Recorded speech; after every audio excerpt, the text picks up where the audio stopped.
नमस्कार दोस्तों, मैं अनिरुद्ध सिंह। आज हमारे साथ दो खास मेहमान हैं, दो अतिथि हैं। 7 डेज़ फाउंडेशन करके ये संस्था चलाते हैं और समाज के लिए बहुत ज़रूरी है, ख़ासतौर पर महिलाओं के लिए जागरूक करते हैं। ये ऑर्गेनिक सैनिटरी पैड बनाते हैं, ये मशीन भी लगवा रहे हैं ताकि उन महिलाओं को रोज़गार भी मिले और सफाई भी रहे, बीमारी भी ना मिले। और आप कौन सा करते हैं काम साथ में? मैं गोपाल कुमार। गोपाल भाई ने हमको ये चिड़ियों को गिफ्ट दिया है, इसमें पानी पीने की व्यवस्था करके मंगवा के टंगवा रहा हूँ। ये गौरैया को प्रिजर्व करने का अभियान चला रहे हैं। गौरैया कैसे सुरक्षित की जाए, गौरैया कैसे सेव हो, उसका ये चला रहे हैं। इन्होंने डिटेल में इन्हीं से समझेंगे कि क्या क्या है। पहले मैं कोमल जी इसको देता हूँ। कोमल जी बताएंगी अपने कैसे आप महिलाओं को मोटिवेट करती हैं, क्या क्या है करती हैं उनके लिए। अब आप बताइए कोमल जी। मैं कोमल गुप्ता, 7 डेज़ फाउंडेशन की फाउंडर। हम लोग महिला सशक्तिकरण पे ऑर्गेनिक सैनिटरी पैड पे काम करते हैं और ऑर्गेनिक जैसी चीज़ों के लिए बारे में उन्हें समझाते हैं कि मार्केट में जितने भी प्रकार के पैड्स आते हैं वो एक प्लास्टिक बेस्ड होते हैं। उससे हम लोग ऑर्गेनिक के लिए उन्हें समझाते हैं कि ऑर्गेनिक जैसी चीज़ों से को यूज़ कीजिए और बीमारियों से बचने के लिए अवेयर करते हैं गांव-गांव जाकर। और स्कूलों में रोज़गार से जोड़ने की एक मुहिम होती है हमारी कि उसको यूज़ भी करें और आगे बढ़ाएं और स्वास्थ्य के प्रति अवेयर भी हों। कैसे बनता है ये पैड, आपको किस चीज़ से बनता है ये जो मार्केट बेस्ड होते हैं, रेयन बेस्ड होते हैं, बट हमारा पूरी तरीके से ऑर्गेनिक होता है। मटेरियल क्या क्या होता है उसमें? उसमें एक रुई जैसा होता है। हाँ, बैम्बू बांस अच्छा, बांस का रेसे होते हैं, बांस के रेसे। हाँ, उसे निकाल कर सुखा कर उबाल कर फिर उसके एक एक तार को निकाल के उसके तरीके से फिर इस पैड्स को बनाए जाते हैं। अच्छा, जैसे गांव में मैं अपने गांव में लगवाऊं तो कितनी लागत आएगी इसकी पैड की? ये मशीन, इसके रॉ मटेरियल ही बहुत महंगे होते हैं। इसकी 4 मटेरियल विदेश में बनते हैं, इसका सिर्फ एक मटेरियल हमारे इंडिया में बनता है। इसी चीज़ों को लेकर हम लोग योगी जी से मिले कि वो मटेरियल, रॉ मटेरियल हमारे भारत में ही बने और उन चीज़ों की उत्पादक क्षमता हम लोग बढ़ा सकें। नहीं, अच्छा है, अगर यहाँ होने लगेगा तो लोगों को रोज़गार भी मिलेगा और लोग महिलाएं, हमारी माताएं बहनें सुरक्षित भी रहेंगी, साफ से रहेंगी। अब आप बताओ, आप क्या करते हो? आपका भी बहुत ही मज़ेदार इंटरेस्टिंग सा है। नमस्कार, मैं गोपाल, मैं चंदौली का रहने वाला हूँ।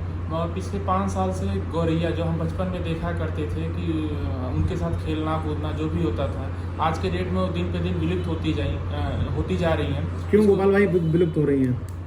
जो प्रथा थी पहले बचपन में कि हम लोग उनके लिए दाना पानी रखते थे, आज की जो जनरेशन की ऐसा नहीं है। दाना पानी तो और हर देखो, ईश्वर ने सबको खाने पीने की व्यवस्था तो ऐसे ही की है, वो कुछ भी ना हो। और रीजन बताओ क्या है? अर्बनाइजेशन, पहले मिट्टी के घर हाँ, हुआ करते, कंक्रीट के जो घर हो मैं गए। आपको 2011 की अपनी पोस्ट दिखाता हूँ। मैंने अभियान छेड़ा था तो बड़ा अप्रिशिएट किया था चैनल वालों ने। अभी पोस्ट दिखाता हूँ आपको, पेपर से लेके वही एग्जैक्टली जो आप कह रहे हो, आप कह रहे हो। खेतों में जो इंसेक्टिसाइड्स का और पेस्टिसाइड का ज़्यादा मात्रा में यूज़ करना भी एक कारण है कि वो जो कीड़ों को टूंगती हैं, वो पेस्टिसाइड अपने इंगल्फ करती हैं, जिसके ये भी उनके कम होने का एक कारण है। मुझे तो लगता है बांसवारी खत्म हो गई। सबसे ज़्यादा गौरैया बांस में बैठती है शाम को। हाँ। ठीक। और जो कच्चे मकान होते थे जिनमें अंदर वो लगा रहता था, पुआल कांसा लगा रहता था, हाँ। उसमें घुस जाती थी। मैंने भी अपने बचपन में गांव में बाड़े में देखी। अब मकान कच्चे बचे ही नहीं है, तो रहेगी कहाँ? तो इसलिए आपने जो गिफ्ट दिया है, हम इसको अभी पानी के साथ टंगवाएंगे। कम से कम मेरे भी कैंपस में आने लगे तो हमें भी बहुत खुशी होगी। इस मुहिम में आपका जो सहयोग नहीं, उसके लिए बहुत बहुत धन्यवाद मैं देना चाहूँगा इस वीडियो के माध्यम से। जो आप जहाँ ले चलोगे, जो इसमें मेरी ज़रूरत होगी, जो सहभागिता, चाहे पैसे की हो, चाहे जो भी तुम्हारी ज़रूरत की, वो मैं कराऊँगा डेफिनेटली।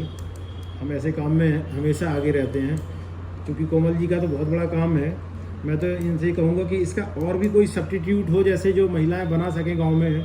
मान लो ऑर्गेनिक के ही पीछे हम नहीं पड़े हैं कुछ हाल फिलहाल, नॉर्मल भी है इसकी, क्योंकि वो लोग राख और वो उस तरह खराब कपड़े का बनाती हैं, वो बीमारी का घर है। और हमारे चूँकि दोस्त सर्जन हैं, डॉक्टर हैं, वो बताते हैं कि इसकी बहुत प्रॉब्लम है। बहुत सारी माताओं के यूट्रस निकल जाते हैं 50 की एज आते आते। वो ख़तरनाक है, वो ना हो। तो उसके लिए कुछ ऐसा नहीं है कि सस्ता रुई से बनाने का हो कुछ? उसका भी है, वो भी हम लोग गांव में जाके कपड़ों के द्वारा हम लोग बताते हैं। जैसे हम लोग गांव में जाते हैं तो उनका पहला क्वेश्चन ये होता है कि आप ऑर्गेनिक या कॉटन पे आने के लिए बार बार समझाते हैं हमें। कॉटन तो हम लोग कपड़ा यूज़ करते हैं, फिर कहाँ तरीके उनको ये समझाया कि इससे ये डिस्पोज हो जाता है।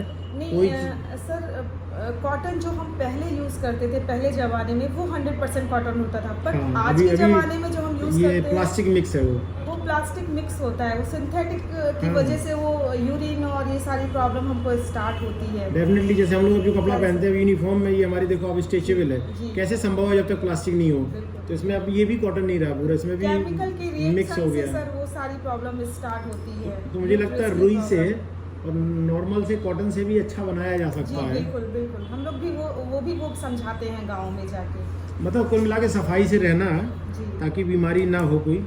सर आपने देखा होगा इस समय 40 से ऊपर जितनी महिलाएं जाती हैं यूट्रस की प्रॉब्लम उन्हें होता ही होता है। यहाँ तक कि डॉक्टर भी उन्हें नहीं समझाते हैं, सिर्फ इतना ही कहते हैं पैड को चेंज कीजिए। मेरे भी हर दोस्त 2 हैं घंटे डॉक्टर, पर। यही बोलते हैं जी। कि अज्ञानता, थोड़ा सा संकोच शर्माना, उसके चलते भी ये प्रॉब्लम आ रही है। लेकिन अब संकोच शर्माने की जरूरत नहीं है। बिल्कुल। बीमारी के समय में या कहते हैं ना कि माँ का बेटे का, पति का पत्नी का, या बाबा का, वो रिश्ते खत्म हो जाते हैं, बच्चे जैसे हो जाते हैं, तभी आदमी केयर कर पाता। अगर ये सोच के चलेगा कि ये पतोहू है, बहू है, मैं कैसे संकोच, तो वो तो मरी जाएगी। हम लोग लेडीज से ज़्यादा जेंट्स को समझाने की कोशिश करते हैं, एक साथ लाने की कोशिश करते हैं कि उन चीज़ों को समझिए, ये प्राकृतिक चीज़ है। जब आप दुर्गा पूजा में 9 देवियों की पूजा करते हैं तो उन्हीं की ही ये देन है जी। इन चीज़ों को लेकर हम लोग उन्हें समझाते हैं और गाँव में ये मुहिम है और आपके द्वारा ये चीज़ें आगे बढ़ेंगी।